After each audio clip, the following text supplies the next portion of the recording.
Hi, and welcome to Classy Chassis. And this is part 4 of the mini build. And as you've just seen, I've taken out the windscreen.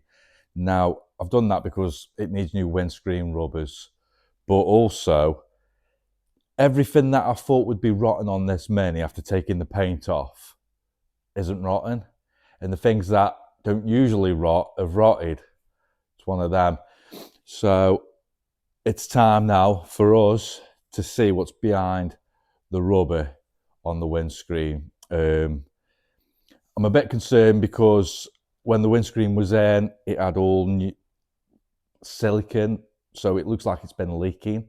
So of course, if it leaks, it's been coming through the cockpit, hence the floors are probably wet. But also, if this part of the scuttle is rotten, it's a lot of work for around the edge of the windscreen. So let's find out and see what lurks behind.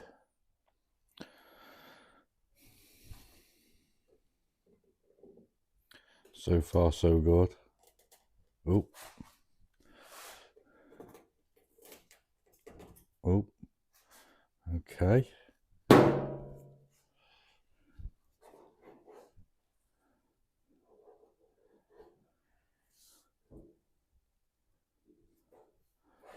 So that's not bad.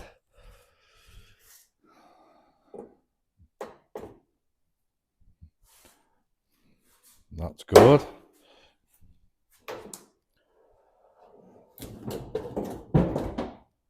Phew. That is perfect. As you can see, it is all perfect. That's just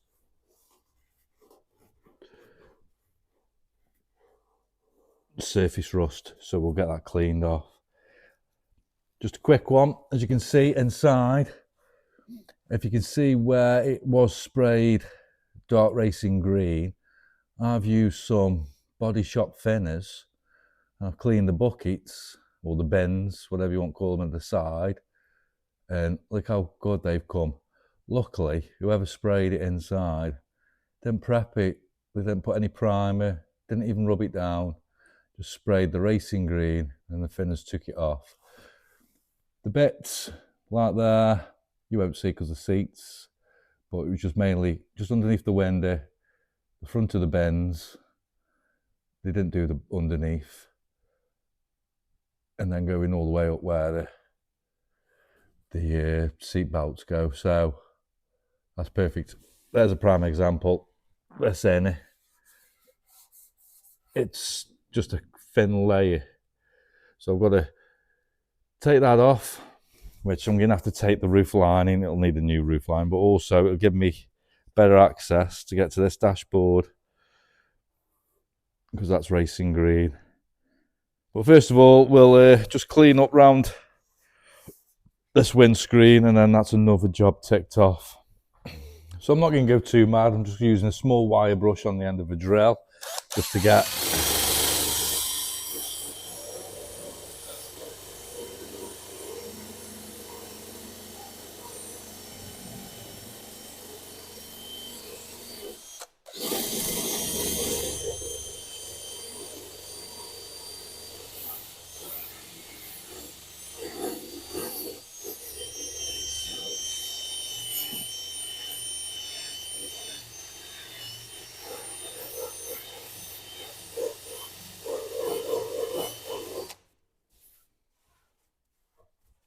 perfect.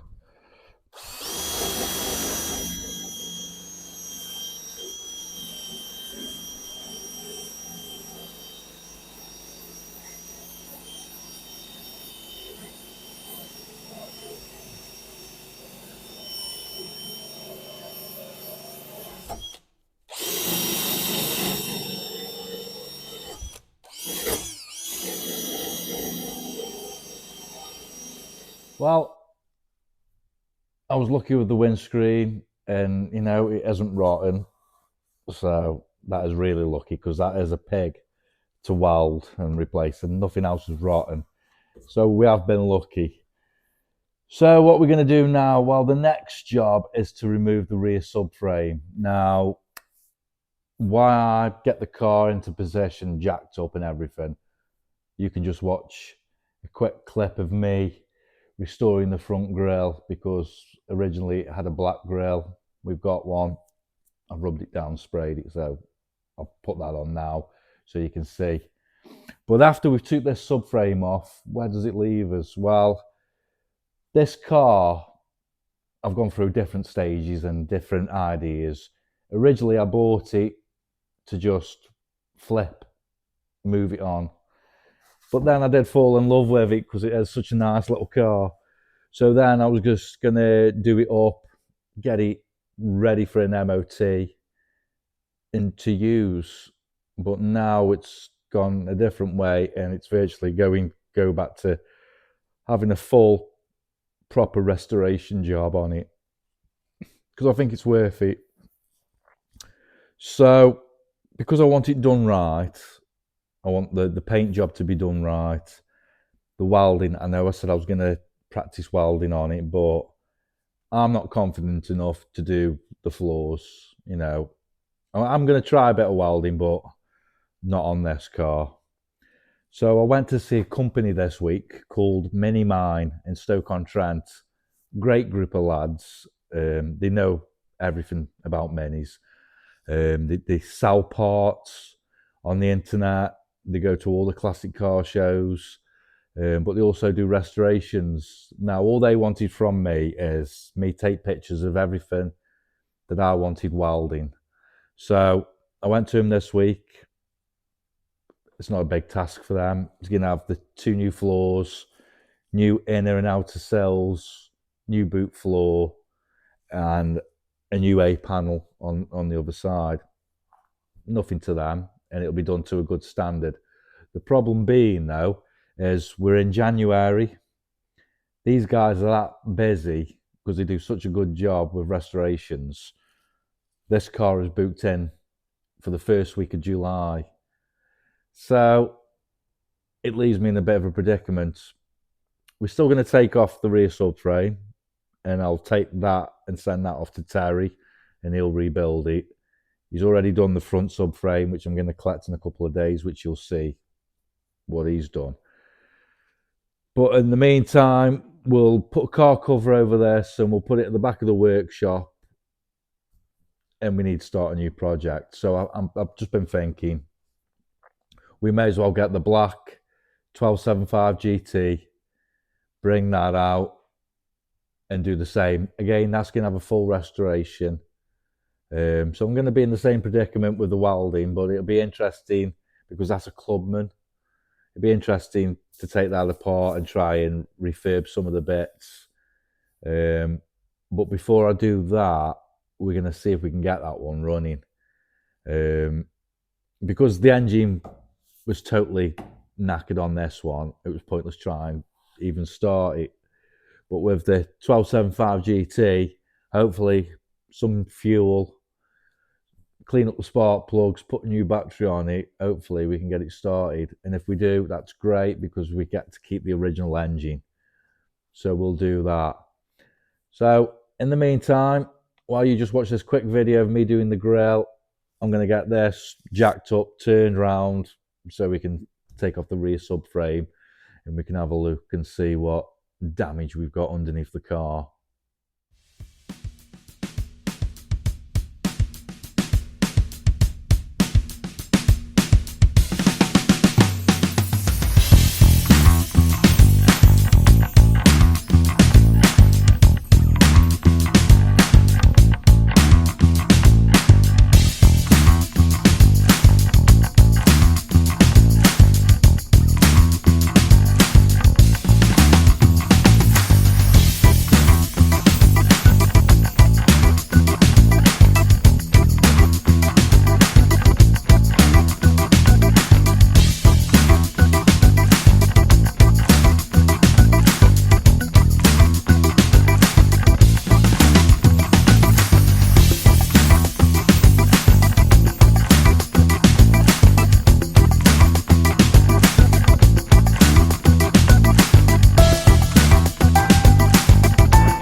Right, I've jacked it up.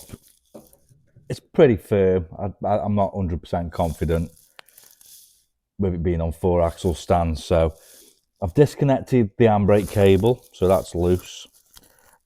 Now there's bolts here, which I knew I'd have problems. Some have come off okay, others have snapped. Hopefully, when I take the suspension strut off and the two back parts, it'll drop and slide out because the nuts have gone. Hopefully, and then we can drill and tap. So I'm going to disconnect the suspension and just hopefully the subframe's jacked up on me jacks, so it's not going to drop on me or anything like that. So I'm just going to carry on and hopefully no more nuts and bolts break on me. Right, I hope you can see. I've put the lamp in. So you've got your top of your nuts for the strut, and we just undo that. It's a 15, no it's not, I'll tell you a lie, it's a 14mm bolt.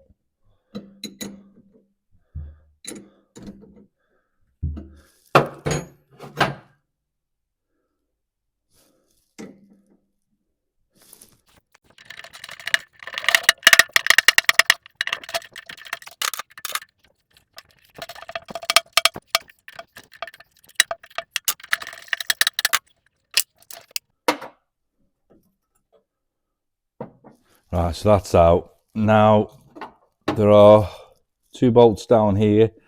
I'm guessing they're going to be, yeah, they're tight, so they're 13mm. So I'm just going to put some penetrating fluid on them and let them soak in, and then hopefully they don't snap off.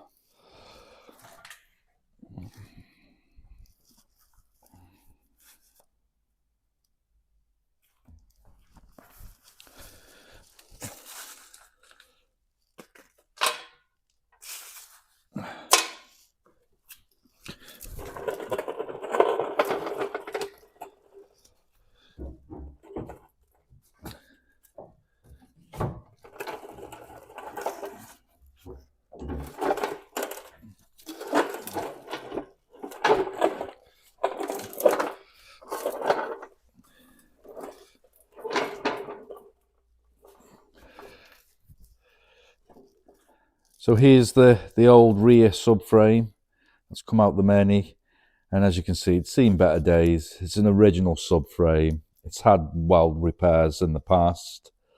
Terry, who has kindly built up the new front subframe, he supplies brand new rear subframes with all the hubs and suspension. We have an exchange, so he'll have this and I'll have one of his new ones. Quite easy to take out. It was 2 bolts, undo the suspension, and then the 2 bolts, and it just come out. But it sounds really simple. But because this was an original, the bolt heads did snap. But it's one of them. It's out now. So there she is in all her glory. Looks a lot different than when we first had it. So we'll probably see this build continue probably mid-July, early August, where she'll go off and have all new panels welded in, and then we can take her off and be resprayed, and then the fun part is putting it all back together. So it's time to get the 1275 GT out, and we'll have a see if we can get it running and then strip that down to its bare bones. Well, the GT's in place now, and well, we may as well see if we can get it started. But you're going to have to wait until the next video. So don't forget to like, share and subscribe. And I'll see you all again soon for the Mini GT. Take care.